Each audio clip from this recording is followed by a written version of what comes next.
150। সপ্তাহ পেরোলেই ঈদ যতই ঘনিয়ে আসছে ততই পাল্লা দিয়ে বাড়ছে নিত্যপণ্যের দাম। মাংসের বাজারে দাম বেড়েই চলেছে। ব্রয়লার মুরগি গত সপ্তাহে যেখানে ছিল 170 টাকা কেজি, তা এ সপ্তাহে বেড়ে হয়েছে 220 টাকা কেজি। গরুর মাংস বিক্রি হচ্ছে 780 থেকে 800 টাকায়, আর খাসির মাংস বেড়ে হয়েছে 1250 টাকা কেজি। বিক্রেতারা দিচ্ছেন নানা অজুহাত। নিয়মে এটা, রোজা আসলে দাম বাড়বে, ঈদ আসলে দাম বাড়বে, এটাই স্বাভাবিক। সবসময় যেটা হয় এখনও তাই। আগে থেকে বাড়তি তো হয়, যেমন বাড়তি অনেকে বাড়তি।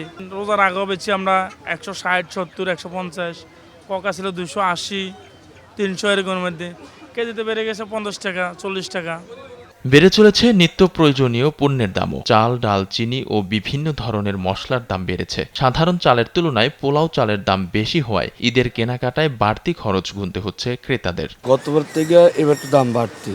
গতবার তো আপনার যেমন কিস্তি ছিল আপনার 600 টাকা, আলু কাজু বাদাম প্রায় 1500 টাকা, কাঠবাদাম প্রায় 1300 টাকা।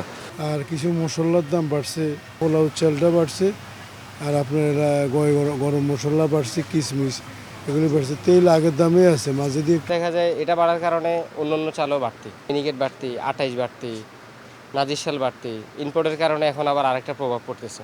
ব্যবসায়ীরা বলছেন ঈদকে কেন্দ্র করে চাহিদা বাড়ায় পণ্যের দাম বেড়েছে, তাই বাড়তি দরে নিত্যপণ্য কিনতে হিমশিম খাচ্ছে মানুষ। জাতীয় মাছ ইলিশ সাধারণ ক্রেতার নাগালের বাইরে। প্রতি কেজি ইলিশ বিক্রি হচ্ছে 1200 থেকে 1400 টাকায়। কাঁচা বাজারে ক্রেতাদের মাঝে কিছুটা স্বস্তি ফিরেছে। কমেছে পেঁয়াজ, রসুন ও টমেটোর দাম। লেবুর দামও কমেছে বলে জানান বিক্রেতারা। সস্তা হলে যেন বিক্রি হয় বেশি, বুঝছেন। এখন আমি দেখতে আসি যে কাঁচা সবজি যত দাম কমে, কাস্টমার দেখতে আসি না, বুঝছেন। অনেক কমে গেছে গা। যেই ভেন্ডি বিক্রি করছি 120 টাকা, 150 টাকা, এখন ভেন্ডি 80 থেকে 100 টাকা কেজি ছিল, 70-80, এখন টমেটো 40 টাকা কেজি। ঈদকে সামনে রেখে বাজারে ক্রেতাদের ভিড় বাড়লেও নিত্য প্রয়োজনীয় পণ্যের বাড়তি দাম নিয়ে উদ্বেগ রয়েছে সাধারণ মানুষের মধ্যে। সাধারণ ক্রেতাদের অভিযোগ, তেলের দাম বাড়াতে সিন্ডিকেট করছে মজুতদাররা।